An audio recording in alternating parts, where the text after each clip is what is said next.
원장님 안녕하십니까. 자 오늘도 또다시 이렇게 크라우마가 배우는 사람들의 이야기를 들어보는 시간을 갖도록 하겠습니다.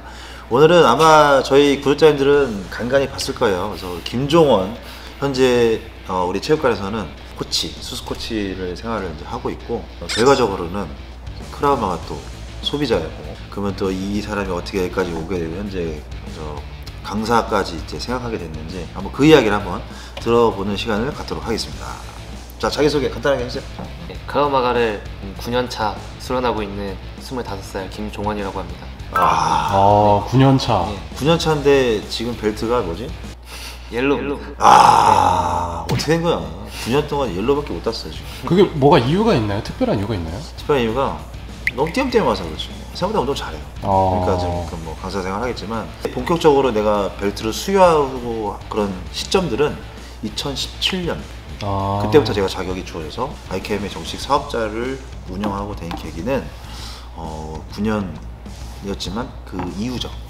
그러면은 내가 벨트를 수여할 수 있는 자격도 따로 받아야 되는 거예요? 기본적으로 인스트럭터가 돼야 되고, 그 다음에 최소 내가 누군가를 벨트를 수여하려면 2단계 이상은 돼 있어야 돼요. 네. 그럼 지금 벨트가 어떻게 돼 있죠? 벨트가 순서가? 화이트, 옐로우, 오렌지, 그린, 블루, 브라운, 블랙. 블랙. 그럼 지금 일단 최고점은 블랙인 거네요? 제일 높은 거? 아니요, 그 위에도 있어요. 블랙 1, 2, 3, 4, 5단까지 하고 6단부터는 레드, 흰색, 7단부터 이제 레드. 이건 약간 유도랑 거의 똑같아요. 그러면은 이제 크라우마가 시작하기 이전에 다른 운동 혹시 해보신 거 있으세요? 일단 가장 먼저 했던 운동은 검도를 먼저 했었는데 거의 초등학교 때쯤. 초등학교 때. 그때쯤부터. 아니 크라우마가 왔을 때도 벌써 10대였는데. 네, 원래는 막 이제 주변에서 태권도 배워보라고 했었는데 유치원 때 저 좀 이제 괴롭히던 친구들이 이제 태권도를 배웠어가지고 난 태권도는 싫다. 난 그래서 검도를 배우겠다 이래가지고 회동 검도를 배워서 호신술 같은 걸 이제 가르쳐주는 시간이 있었어요.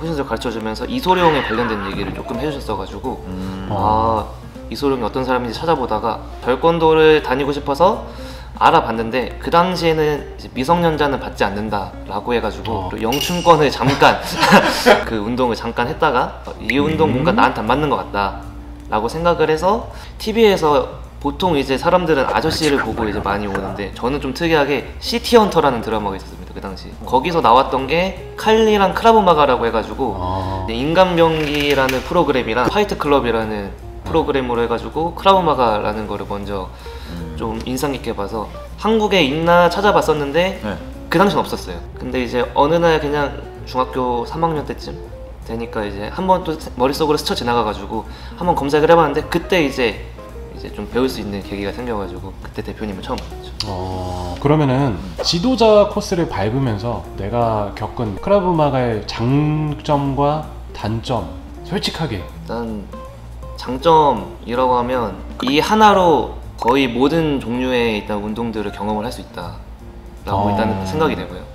근데 이제 단점이라고 생각을 해본 적은 있는데 요즘 들어 단점이라고 느끼진 않는 건데, 여러 운동들이 혼합된 운동을 하게 되면은 한 종목에 관한 그 깊이가 좀 떨어지지 않을까라는 거를 좀 생각을 해본 적이 있는데 이제 그거에 대해서 이제 대표님이 그만큼 또 발로 뛰시면서 또 더 이제 수련을 하시면서 저희한테 또 기술 전수도 해주시고 이러고 있으니까. 어떻게 보면 군대는 사실 그렇게 고통스럽지는 않았을 수도 있겠네요. 군대요? 네. 군대는 또 제가 다른 이제 좀 독특한 부대를 가가지고. 어디로 가셨어요? 여기도 또 특자 나눈 데 들어갔죠. 네. 저는 이제 특공대 출신입니다. 간부들 중에서 대표님 후배들이 또 가끔씩 있어요. 진짜요? 전 몰랐는데 나중에 얘기해 주더라고요. 진짜요? 배우는 회원으로서 배우는 입장이었다가 그러니까 지도자의 길을 걷고 싶게 된 계기가 뭘까요? 사실 저는 운동으로 돈을 벌고 싶다는 생각은 진짜 한 번도 한 적이 없었고요. 오히려 이제 엄청 좋아하는 취미였다 보니까 원래 취미가 업이 되면 다 이제 취미가 아니게 되어버리는 경우가 워낙 많다 보니까 이거를 잃기 싫어서 원래는 그냥 취미로만 남겨두고 싶었어요. 전역 직후에 롯데월드에서 원래는 잠깐 아르바이트를 하고 있었는데 이제 롯데월드 그만두고 나서 이제 딱 이제 돈 군적금도 다 쓸 때쯤 됐었을 때 대표님이 한번 이제 조심스럽게 한번 권유를 해주셔가지고 돈을 안 내고 운동을 더 할 수 있다고 약간 이 생각으로 일단은 수락을 했었습니다.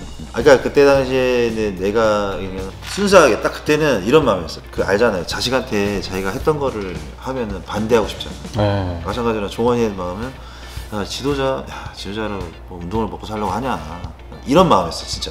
근데 그 대신에 그러면 네가 정말 좋아한다면 이왕 하는 거 돈을 벌면서 하는 거 어떤 생각하냐. 그러니까 좋아요. 약간 그런 거였어요. 사실 처음에는. 그렇게 시작을 했는데 이게 하면 할수록 한 번씩 오는 그런 현자 타임이라고 현타? 하나요? 예. 한 번씩 탁 올 때가 있는데 이제 대표님이 옆에서 계속 채찍질도 해주고 당근도 주고 하시면서 자 유지해 주시고 계시고 그 와중에 또 운동이라는 취미를 놓지 않으려고 또 그 와중에 다른 운동도 취미로 병행하면서 하고 있어가지고 그러니까 배우는 입장이랑 네. 가르치는 거랑 또 다르잖아요. 네. 느낌이. 그래서 좀 차이점을 설명해 줄 수 있어요? 배우는 입장은 일단 마음은 편해요. 성취감이 뭔가 있어요. 근데 가르치는 입장에서는 뭔가 매 순간이 약간 긴장의 연속이다라는 게 없지 않아 있는 것 같고요. 잘못 가르치지 않을까 네. 이런. 네. 근데 지금 이 말에 지극히 저는 공감을 많이 하는 게 끊임없이 내가 노력할 수밖에 없었던 이유는 이 가르치는 입장은 계속 평가를 받아야 되는 그런 게 있다 보니까 그죠. 만족이 안 돼 사실.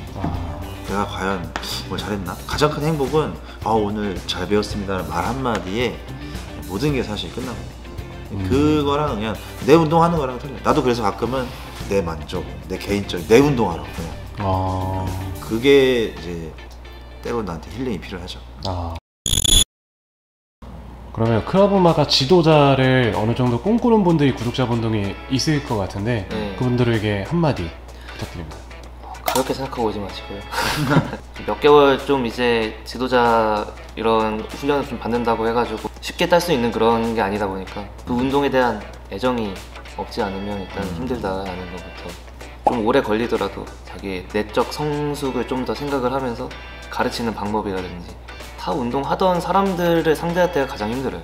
그럴 것 같아요. 네, 네. 스파링 할 때가 이제 가장 그게 세게 느껴집니다. 네. 자기가 원래 해왔던 종목을 가진 사람들은 그게 이제 습득이 된 거잖아요. 그죠. 그거를 그렇게 하시면 안 돼요라고 말할 수는 없는 거잖아요. 네. 근데 그런 거를 이렇게 우리는 그래서 이 크라우마가 이렇습니다. 전달하는 게 기분 상하지 않게 해줘야 된다는 게 이게 또 쉽지가 않아요, 사실. 네. 이제 그런 경험을 더 많이 갖고 지도자를 가면 아마 훌륭한 저는 지도가 될 거라고 생각하고. 대표님께서 강사에 대해서 권유를 하셨을 때 좀 네. 혹시 고민되던 것들은 없나요? 고민되는 게 있었죠. 일단 네. 지도자를 하게 되면은 이 운동에 대한 애정이 사라질 것 같다라는 것가 일단 제일 먼저 1순위였고요. 2순위는 이 운동을 하게 되면 다른 운동 같은 거를 하기에 좀 이제 눈치가 좀 보이는 게 없지 않아 있을 수밖에 없잖아요. 네. 그렇죠. 네. 좀 그럴 수 네. 있죠. 그러면은 아까 다른 운동 뭐 한다고 계셨는데 네. 뭐 좀 해보시는 거 뭐예요?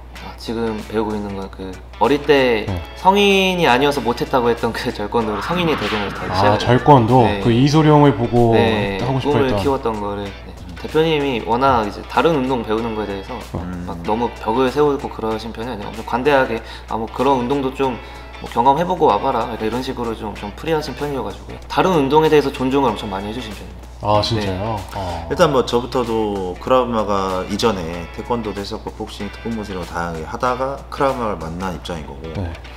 근데 내가 크라우마가 한 데에서 넌 다른 거 배우면 안 돼라고 하면 그건 제 욕심인 거잖아요. 네. 다양하게 저도 운동을 해왔던 사람이기 때문에 저는 오히려 그게 크라우마를 더 이해하고 크라우마를 하는 데서 지도 생활에 더 도움이 될 거라고 저는 생각합니다.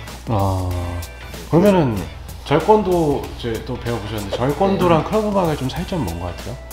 제가 느끼기에는 그냥 포지션적인 거를 제외하고는 철학이 제가 느꼈을 때 둘이 엄청 비슷하거든요. 철학이요?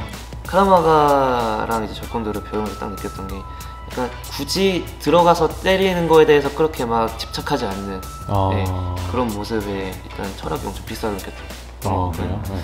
근데 이제 절권도 같은 경우는 창시자가 완성하지 못하고 먼저 돌아가셨기 때문에 크라우마가 같은 경우는 아직까지도 기술 개발을 계속 하면서 이제 그라운드 같은 것도 다 들어가 있고 테이크다운 같은 것도 다 있고 그런데 절권도는 그런 게 없어가지고 그런 게 좀 아쉽다는 거 말고는 거의 철학에 대해서는 비슷한 것 같아서. 근데 나도 그 이소룡이 그 책 쓴 거 있잖아요. 네.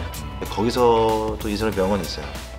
그러니까 정통이라고 생각하는 사람들이 되레 변하지 않으면서 정통을 추구하는 경우가 있고 그리고 그 변하지 않는 사람들이 변화하는 사람들을 무시하는 경우가 많다라는 말이 있어요. 그런 내용들이 있어요. 정확하게 기억 안 나지만.